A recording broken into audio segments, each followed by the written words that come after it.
Hi everyone, this is Ian Manipol and I will demonstrate what is abstract class and methods and how to use it. Abstract class is a collection of variables and methods that can be used to create other classes. First, let's create an abstract class named person. Then, let's set a value for this class, which is this one. Then, this is the method of the abstract class, which will print out run. Then, we can try to use this abstract class by doing this line of code. But as you can see, there's an error. That's because you can't use an abstract class like a regular class. So for us to fix it, you can create a new class which extends to person, which is like this. So now we can use the abstract class through class boy.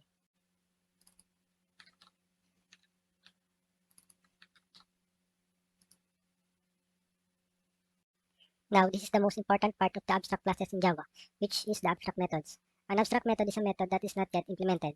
Implemented means you put code inside these curly braces. I will create an abstract method, which means I will not put code inside the curly braces. It's the same as before, except we add this new keyword, abstract, and it should be like this. And let's call it walk.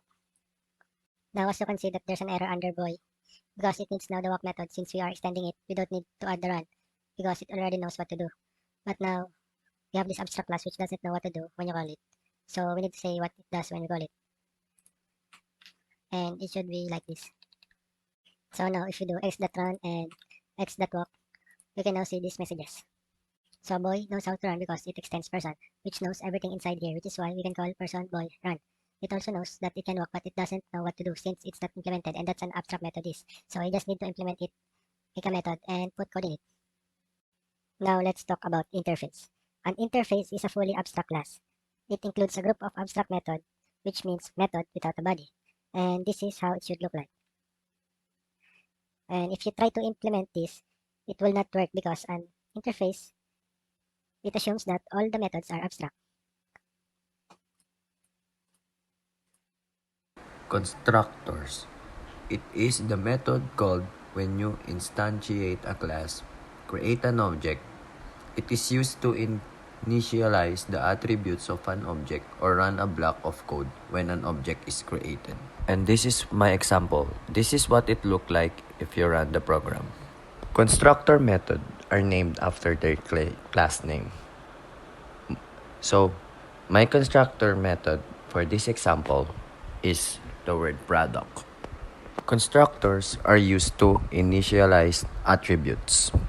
So in my example, I use data types string and float.